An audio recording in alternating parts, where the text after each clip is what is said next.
Yes, my name is Lorenzo Colitti. I've been involved in the IPv6 efforts at Google since, for quite a while now, since the beginning. I've never really, many of you may have seen this before, I've never talked about it at Nanog. So I'd like to share some general information about IPv6 at Google and then focus later on one of the big problems that we see at the moment, which is IPv6 brokenness in the internet and how that sort of impedes our ability to actually deliver v6 content. So why is it that we started in 2007 actually to do IPv6? Well, everyone's seen this graph. The writing's on the wall for v4. We started, in 2000 we had 50% of the address free. Now we have, at the beginning we had 10% of the address space free, and now we have 6%. So, yeah. There we are, the image finally loaded. V4, the writing's on the wall for v4. Okay, so what happens after that? Well, you buy addresses, or you NAT, or you do v6. If NATing is going to be expensive, you'll need, the box is going to be expensive. You're going to have to log every session that passes through them. You can use compression to reduce that, but it ends up being of the order of terabytes a month for every million subscribers. Of course, NAT is complex and it's hard to manage. From the perspective of a content provider, what's more interesting is that the semantics of an IP address become blurred. You can't assume that an IP address is an individual user. You can't geolocate as well, and that impacts your ability to give, for example, streaming with fine-grained geolocation restrictions. You can't identify abuse and mitigate abuse, because if you block an IP address, you might be blocking 100 users and taking out those users as collateral damage. Then there's port exhaustion problems. When some user is behind a carrier-grade NAT and has a virus that's opening all the ports and exhausting all the state on the NAT, what's going to happen is that the NAT has to warn the user. And the current specifications in the broadband forum say that this should be done using HTTP intercept. So your connection to Google will be, or to anywhere else, will be intercepted, and you'll get this helpful page saying, you have run out of ports. Please click here to fix the problem, or please contact your SP. And of course, we're thrilled to have that content our content replaced by messages like that. And there's things like IP authentication, and nobody does that, so I'm not going to talk about it. New devices, there's set-top boxes. A lot of them just simply can't be numbered out of v4 space because there is no v4 space. Mobile networks, we actually had an implementers meeting last week on Google Campus, and Verizon and T-Mobile were there, and for them, it's basically they've already run out of v4. They're saying that there's no more v4.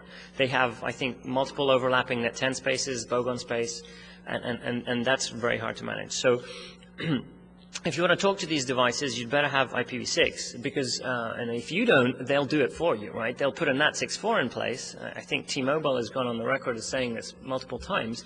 They will do NAT64. So if your services so if you want to provide better service, you'd better be available over v6. New applications. I mean, really, IPv6 is the only way to maintain the current architecture of the internet as we know it. So what have we done? So we started in 2007 as a 20% project. This is one of the nice things about Google, is you get to start working on whatever you like. And then people just came out of the woodwork to help. How can I make my service available over v6? How can I help? We started with a small-scale lab network, and then we just scaled it up. A pilot is not expensive, and then once the network is there, the applications will follow. Because to the software, to the applications, it's just another packet, right? So we did it in stages. So v6 doesn't need to be as capable as v4 on day one, just because the traffic isn't there. But it has to be done properly, because if it's not production quality, then it's no use to anyone.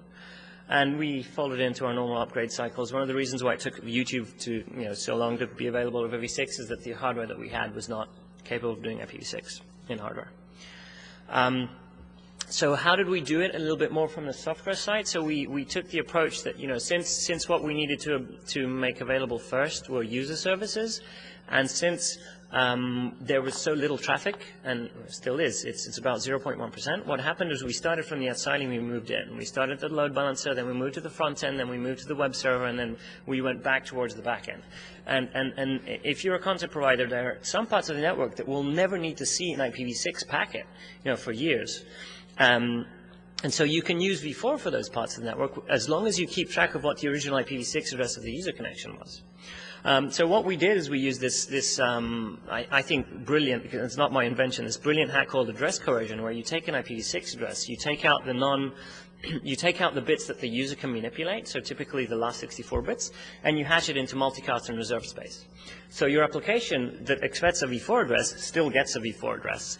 And there's enough space there, there's 29 bits, that you can still maintain a reasonable level of reproducibility and logging. So you know who it was, because the hash is one way, and you potentially even could brute force it if there was if necessary. Sometimes this isn't perfect. Some people logged into Gmail and the system said your last login is from 238.blah.blah.blah. We fixed that by saying, initially we fixed that by saying your last login is unavailable. But these shim layers allow you to move forward before all of your code has been updated to do v6, because that's a large undertaking. And what we've been hearing from other content providers as well is that there's, for example, Facebook, who recently launched their IPv6 website. What we've been hearing is that the amount of work to audit all the code is the long pole in the tent here. For them, they just enabled v6 on their load balancers, and it just worked. So it took us about a year and a half to get from a place where we started to where we had all Google services, or most of them, available over v6. I'll talk about how we do that. You'll note that YouTube was one of the last pieces, and that was due to hardware issues. You'll note that the backbone, YouTube was not blocked on the backbone being dual stack. We turned on YouTube, and then, for other reasons, the backbone came. So you don't really necessarily need a dual stack backbone. The only thing that you need is something that's production quality. So whatever technology you use to do that is fine. So we can't enable, the reason why you don't do, you can't do a v6 lookup for www.google.com, you may know this, is that we can't do that, or about 0.1% of users won't reach Google anymore, and we have the data to prove that. So this is unacceptable to us, and I'll talk later on about about the issues here. But we do it on demand. So if your DNS server is in the whitelist, then you can get v6 records for almost Google properties.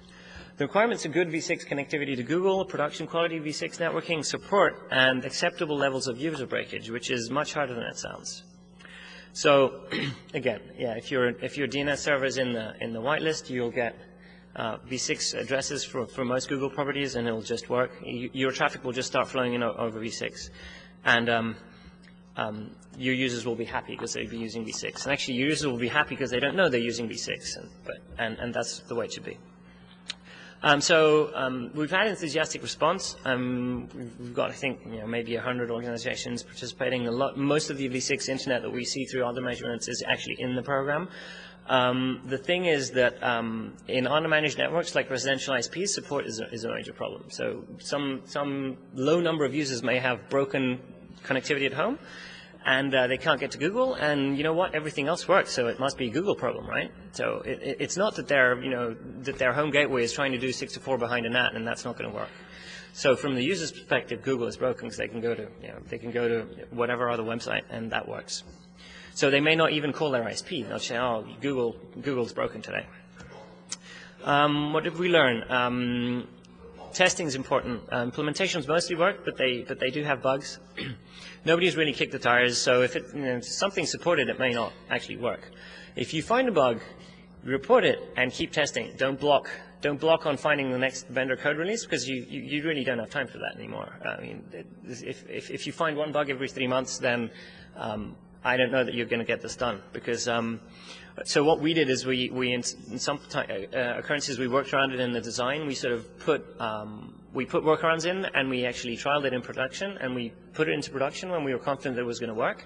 Maybe it wasn't as pretty, but it allowed us to find the other bugs, the ones that were really hard to find, like these ones.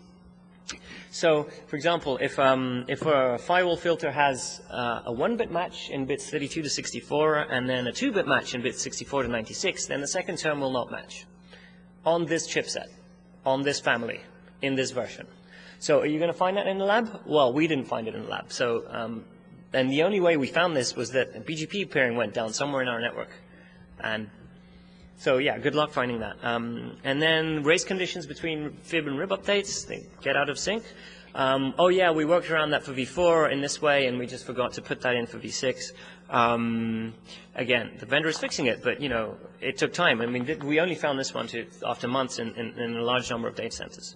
If DAD triggers, duplicate address detection triggers due to looping an interface, you have to remove the config from the interface and put it back. You can't just shut it down, because that's the way it was. So, again, that takes these bugs take time to find and fix. So rather than show you some statistics about how IPv6 is only in France, and sort of, I'd like to show you how this thing is supposed to work and how we see this work. So I'm using a resolver that's in the whitelist. So I basically just get, you know, v6 and v4 addresses for www.google.com. So I can just do this. And I can go to, and there's my packets. This is TCP dump, and then I can do, you know, I can go to maps, and I can, well, actually I can't, but I can, like this, I can just drag the map around, and you'll just see the v6 packets flowing. And the user just doesn't notice that they're using v6. So this is how we think it should work. And it's working, except for, you know, there's 1 in 10,000 users or 1 in 1,000 users that are broken. So on that note, so what's the problem here? So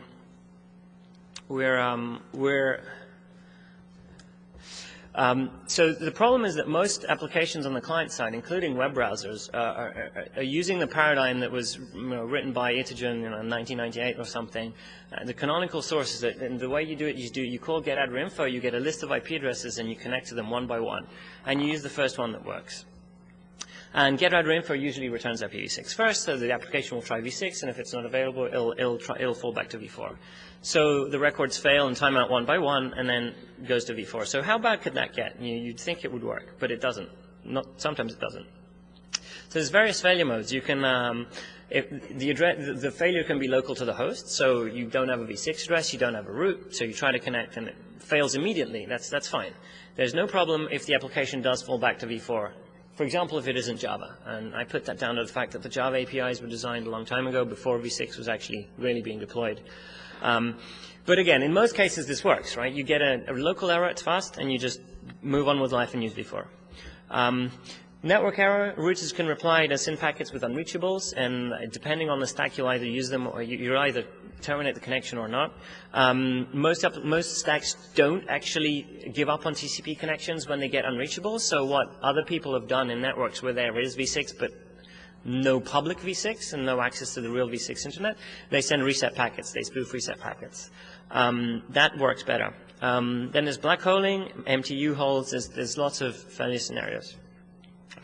So local failure is fast. With unreachables, you get a timeout that depends on the OS. In Windows, it takes 20 seconds. And Mac, it takes 4 seconds. And Linux actually honors unreachable so that it just comes back immediately. MTU holes take longer. I mean, it takes with the order of seconds. One thing to note that even if all the failures are fast, some applications like Internet Explorer just give up after 5 tries. So if you happen to have 6 addresses for www.google.com, then IE7 just won't work if you have broken v6. It just will fail. So that's unacceptable, obviously. I mean, who wants to wait 2 minutes for the Google homepage to come up? No, not me. And so we can mitigate the damage by publishing only one Quad 8 record. We currently publish the same number of v4 and v6 records, but we can move that down to 1, although it's still a 20-second timeout, right? Would you want a 20-second timeout every time you go to Google or every map tile you load? Probably not. So what's going wrong? So often it's due to 6.4 and gateways that were shipped in past years with token checkbox v6 support that in order to, for example, have some certification compliance badge on the box. In some cases you can go to a hidden page to turn this off. In some cases you can't. I know that Paul has a v6 router and you can't turn it off and it just breaks his v6 connectivity. This will break things even if you have real v6 connectivity because the host will choose whichever router advertisement you send out, it received last. So even if you have working v6 and you have one of these boxes, your internet connection will have broken v6. You'll go, at best you'll get a latency increase, at worst it won't work. Routers have been known to turn on v6.4 with private addresses. That won't work. 6.4 requires a public address, but implementations didn't think of that, it seems. So, yep. I need to get my summer picnic ticket. Implementations don't think that 6.4 using private addresses won't work, and they just turn it on anyway. And guess what? That's never going to work. So,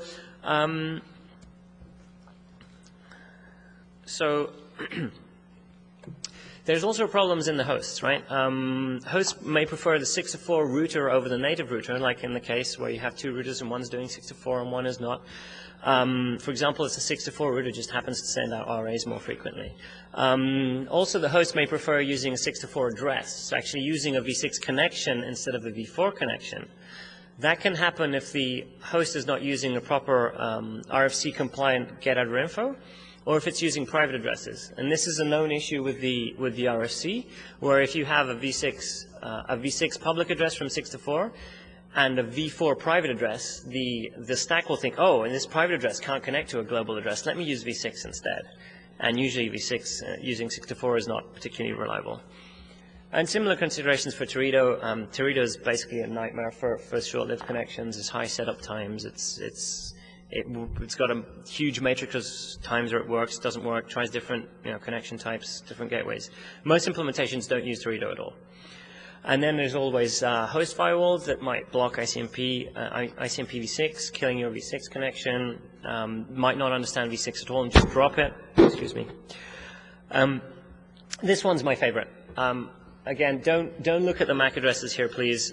It's not the purpose is not to say, oh, this vendor did this wrong, but what happens here is that there's a router on the home network, and this comes from a user, by the way, who said, I can't get to Google, what's the problem?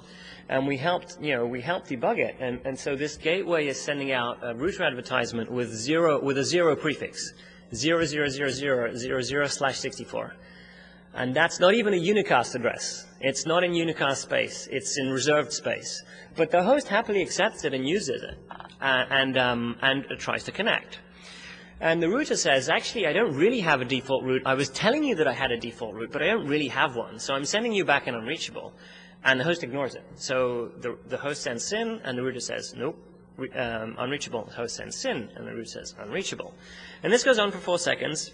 And then what happens is that the host says, wait, my router's not working. Let me ping it to see if it's working. The router's working.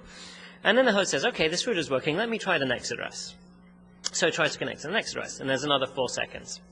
So this took 24 seconds, and the user was just sitting there, and the browser was spinning, and that's not what we want to see.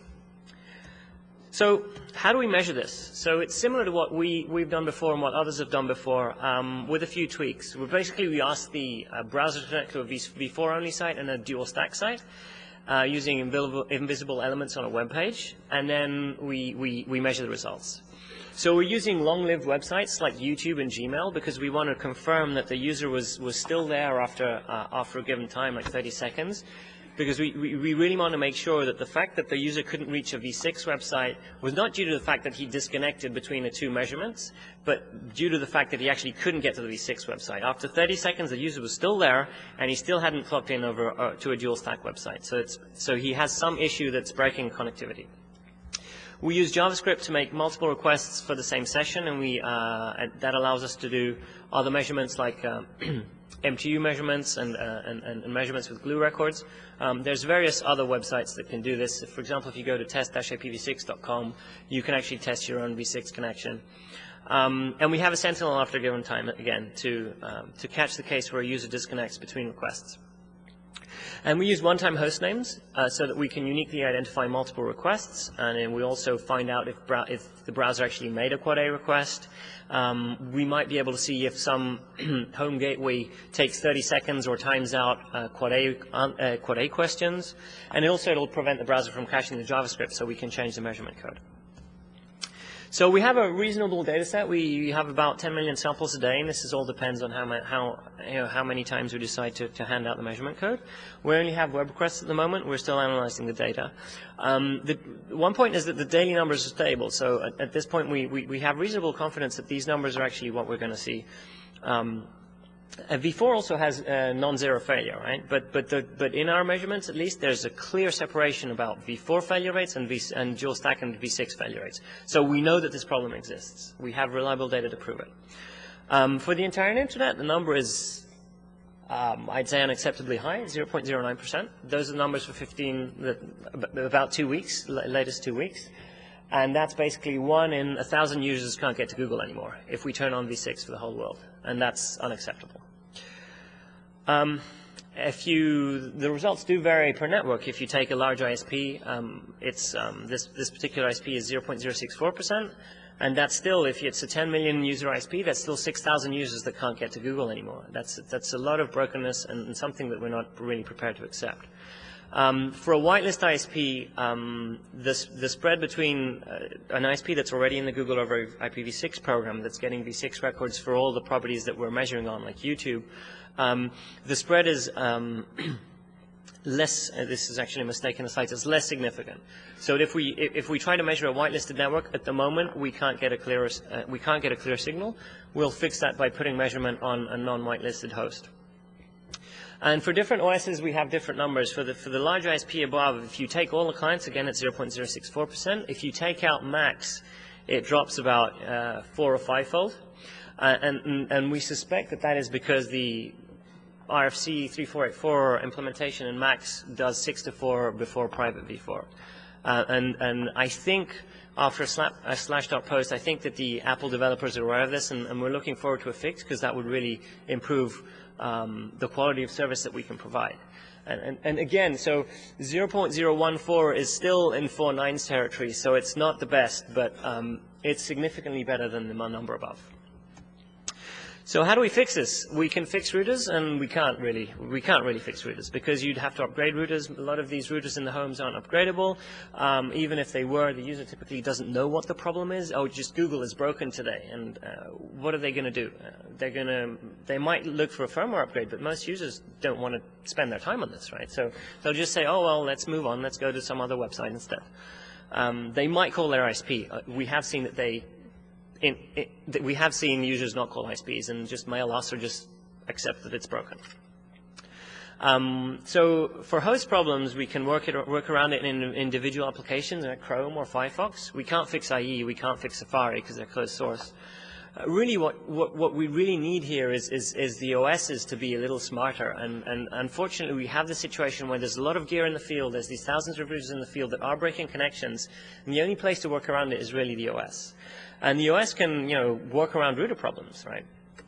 There's various things that we can do here. There's the Happy Eyeballs draft and Wing, which is a general solution, perhaps a little more complex than we need, and it has to be implemented in every application. Or there's the OS could be a little smarter. I mean, I know that Mac OS X is planning to do simultaneous connections to V4 and V6, and of course that increases the load on the server side, right? But if it's only a duplicate SYN packet, that's a whole lot better than a user that can't get to you at all. So it also can't fix MPU holes, but it would significantly improve the situation. And one other thing that we've seen that Windows does is when you connect and you get a DHCP or you get an address from DHCP, it probes the network to verify if you have working connectivity. And it uses this to pop up a helpful, you don't have real connectivity bubble. Are you behind a captive access point? Would you like to connect to the internet to figure out what's wrong and perhaps log in? And we might be able to extend this so that it did V6 probing as well. It could warn a user, or it could even disable IPv6 OS-wide, right? Because if it's, again, one user in 10,000, it's fine to disable IPv6 because V4 works just fine, right? So, but the fact that the user is broken doesn't allow us to use V6 because it would break the user. Yeah, so these are the ideas that I have at the moment. I think ultimately it has to be done at the OS level, but I'd love to hear any suggestions that the floor has on this, because this is a real problem, right? It's the fact that we don't offer v6 on our main host names is not because we can't, because we have the infrastructure to do it, but we can't because we'll break users, and we can't do that. So with that, any ideas?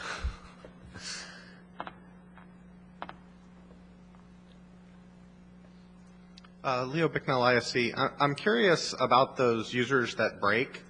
I know several people have done studies of that in the past, including Google. I'm curious if that is an ongoing study, and if you can tell me if the rate of the percentage of broken users has increased or decreased over time. It is ongoing.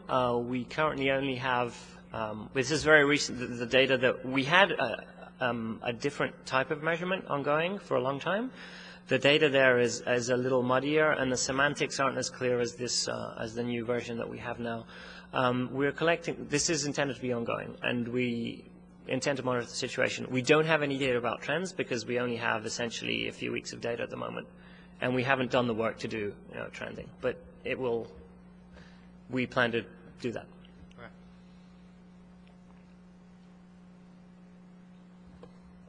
Yeah,